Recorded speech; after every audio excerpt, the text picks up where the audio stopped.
Hello everyone and welcome back to a brand new Football Manager 2017 experiment where we take a look at what would happen if you brought together a team of all of the Wonderkids from FM 2007. So all of the players that 10 years ago we were desperately scouting out to make the best players in the world. We're going to bring them together 10 years later, get the band back together and see what they can do in the Premier League. Now the team that we've picked for this experiment is Manchester United. We want to give them the best shot at doing as well as they can in as many competitions. A lot of these players, if they were 18, 19, 20, are going to be between 28 and 30 years old. The players that I've decided to use are from the FM Scout Wonderkids list. So if you Google that for FM 2007, you'll find all of the players that we're talking about here. Not all of those players are still available in the database, or certainly not the database that I've loaded up. The big name missing is the original Wonderkid, Freddie Adu. He's not in the game. He's currently not with a club, which is why I think I can't find him. Maybe if I loaded up the North American leagues, I might have been able to bring Freddie Adu in. But let's, in this episode, take a look at those players and also have a look at where they've been. So if we load up the senior squad for Manchester United, I've got rid of all of these existing players and we've brought in all of the players on the list of Wonderkids from FM 2007. So this is the 06-07 season, and hopefully there's a bit of nostalgia in here for you. What we're going to do is quickly go through each player one by one in today's episode, look at their career and look where they ended up before we brought them together. So the first player is Oscar Esteri, who is not a player that I remember, but apparently he was quite good a while ago. He's not too bad now either. In the 06-07 season, he was at Independiente, or I've just butchered that name, haven't I? But he then went to Getafe for £4.1 million.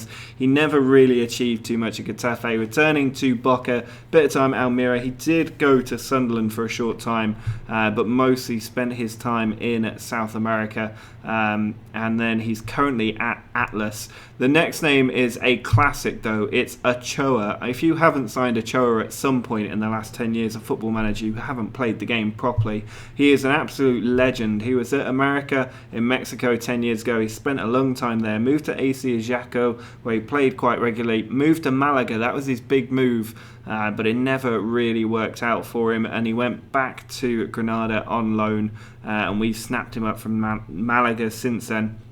You then have another absolute classic who was assigning time and time again, game after game, Igor Akinfeev. He is the man with the record for the longest time without a clean sheet in the Champions League, I think. Spent his entire career at CSKA in Moscow, never moved on anywhere else until we pulled him into Manchester United, one of the original classic goalkeepers.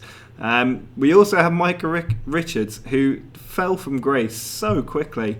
After such a long time at Man City, he just didn't get a game, went to Fiorentina on loan and is currently slogging it out in Aston Villa. There was a time when people thought he was going to be the England captain. And alongside him you have another central defender who they got horribly wrong. Stephen Taylor was never going to be a world-class defender. I don't know why he was a Wonderkid in FM 2007.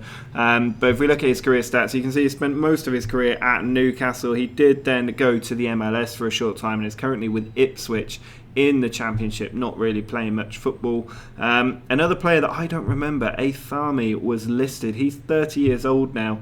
10 years ago, he was at Las Palmas in Spain. If you guys know some of these players that I don't remember, then do shout out. He seems to have spent pretty much his entire career just drifting around in Spain, back with Las Palmas at the moment. You then got Sergio Ramos, the first player that they seem to have really gotten right. Obviously Real Madrid legend. At the time he had just signed for them, and he's really gone on and done incredible things, winning several Champions Leagues, 3 or 4 I think with Real Madrid. You've also got Vincent Kompany, another really good shout from them. This was when he was at Hamburg and had just signed for them, so they were obviously tracking him a bit like they did with Lukaku at Anderlecht Football Manager, and they managed to pick out an absolute winner when he moved to Man City. So that was one that they definitely got right. A little less known than maybe some of the other players. Another classic one was Lucas Leiva. For a good period of time in Football Manager, he was one of the best players to be picking up.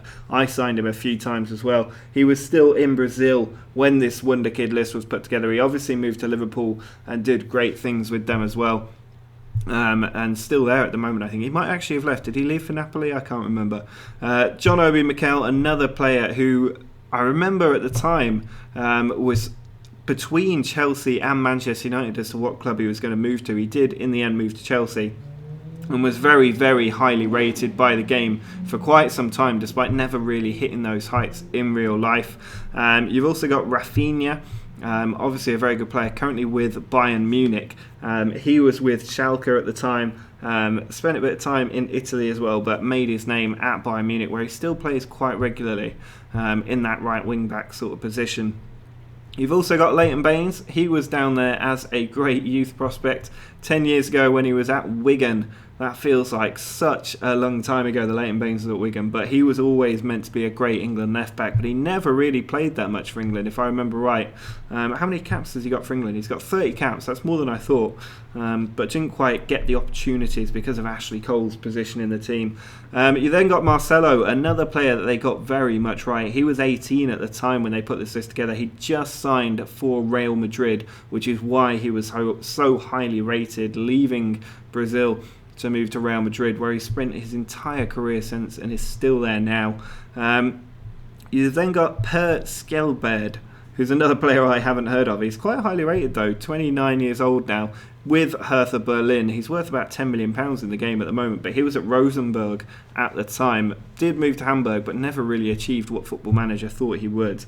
You've got Lucas Biglia, which is a name that is very familiar to me.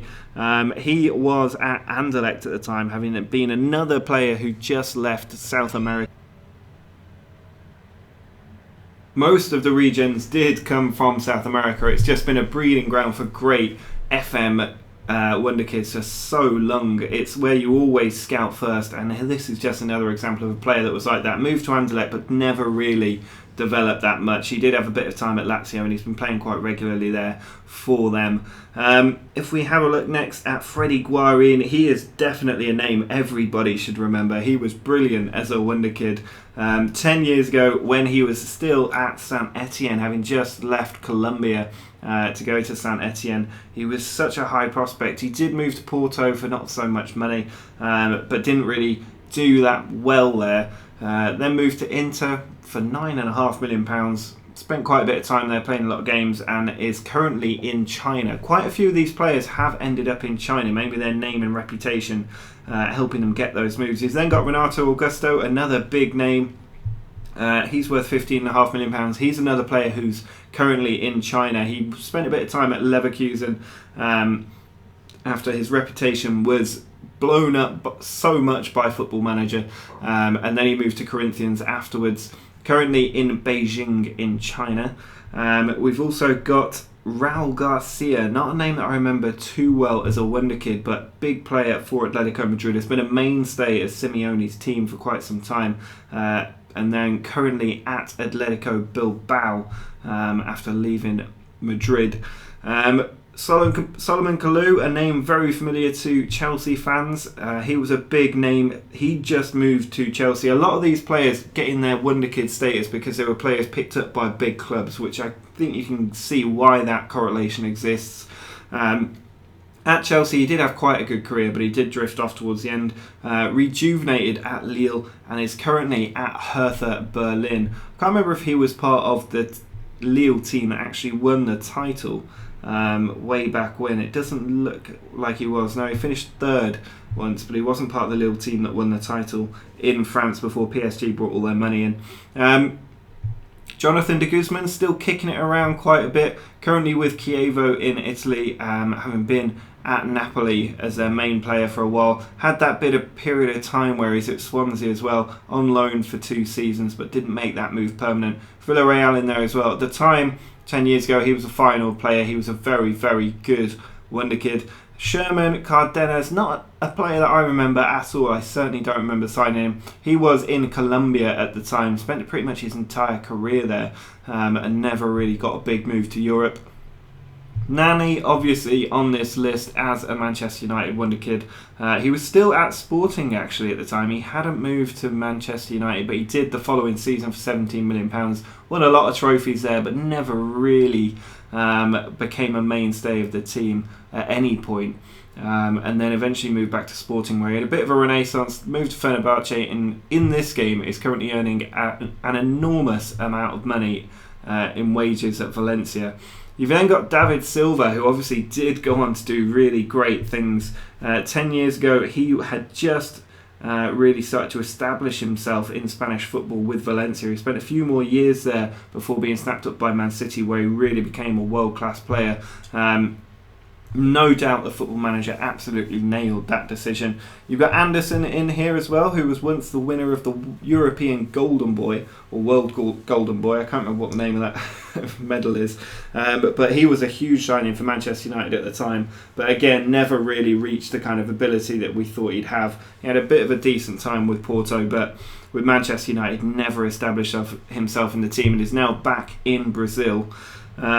Also, there is Luka Modric on this list. 10 years ago, he was at Dinamo and hadn't moved to Spurs at that point. But obviously when he did, he really became a world-class player and then moved to Real Madrid, where he is still such an incredible player for him. Definitely one of the better decisions by Football Manager, and a player that I remember signing quite a few times as well when he played for Dinamo. Manuel Fernandes, another player, one of the Portuguese contingent. 10 years ago, he was just at Everton on loan. He was at Portsmouth on loan as well, back when Portsmouth were in the Premier League. That feels like a long time ago. Has then been a bit of a journeyman. Valencia, Besiktas amongst his teams, but not really reaching great heights. Johan Gourcuff, who doesn't remember signing him? He was a quality striking wonderkid for quite some time. 10 years ago, he just signed for AC Milan on the back of his reputation at Stade Rennais, but didn't really work out there. Moved to Bordeaux and then spent most of his time at Lyon, but never quite hit the heights that Football Manager thought he would. One of the failures, really. Julio Baptista, another massive player. 10 years ago, he had just moved to Arsenal on loan, having been signed by Real Madrid after a couple of incredible seasons with Sevilla, but he didn't quite reach those levels ever again. Sevilla definitely got the best of him. One of those real wonder kids who then didn't fulfill such early promise. Theo Walcott, obviously in here. He'd been in there for a while at this point, I think. 06-07, he'd already been at Arsenal for a season, and the game thought he'd go on to become a real world-class player, as Arsenal did, really. And while he's been in the team for quite some time, he's never really hit the goal-scoring records you would have thought. Maybe that's because he's always been played on the wing. Who knows what he could have done as a central striker. But you've also got Thiago Ribeiro, who I do remember as a striker. He, 10 years ago, was at Al Rayyan in Qatar, which is a bit of an odd one. I think at the time he was in his Brazilian club. And then obviously spent a couple of seasons in Qatar, moved back to Brazil and spent pretty much all of his career there. Cagliari, a short stint in Europe, but mostly just spending his time in Brazil. There is then Ezequiel Lavezzi. He is still a big name, but currently playing in China, earning one of the biggest salaries in world football. Obviously, he really became a quality player at Napoli. In FM 2007, he was still at San Lorenzo in Argentina, but he did move to Napoli the following year and really became a good player there alongside the likes of Hamšík and Cavani. And then he got the big move to PSG before moving to China to earn some ridiculous money. Carlos Vela, another big name. I think he might have been at Arsenal at the time, 06-07. He just moved there for a small amount of money, but he was very highly rated despite actually not playing a game for them by that point. He moved to Salamanca on loan in 06-07, got 8 goals there, went back to Arsenal, didn't do that well there, but when he moved to Real Sociedad, he really exploded onto the scene, and he's been there ever since, performing very well for them on a consistent basis. Then we get to some of the really big names. We've got Alexis Sanchez up first. Obviously, we all know about him. He was 17 at the time and playing for Udinese, having just been signed for them from Chile as such a young player. He then obviously made a real name for himself at Udinese, moved to Barcelona, where he was never part of the favoured front three, but obviously he moved to Arsenal after leaving Barcelona and has been their main player for quite some time. Obviously wanted to leave this season, but he's no doubt about his absolute quality, and he's certainly won quite a few competitions as well, especially when he was with Barcelona. Then you have the really big name of Lionel Messi, the world's best player. Arguably, Ronaldo's up there as well. Don't want to offend anybody. But there was no doubt about how good a player he was going to be. By 06-07, he'd already broken into the first team at Barcelona and really established himself that season alongside Ronaldinho in the team. And then he went on to just become one of the best players we've ever seen. So FM 2007 definitely got this one right about how good a player he could be. And he's just absolutely torn up the Spanish league ever since. So definitely a couple they've got right here, because the next one is Sergio Aguero, who 10 years ago was just moved to Atletico Madrid for quite a big transfer fee 10 years ago, but he'd scored 18 in 36 for Independiente in Argentina, and at Atletico Madrid he got really good scoring records, but it was when he moved to Man City that he really set the league alight and became world class. Another brilliant striker off the Atletico Madrid production line. They signed so many of them.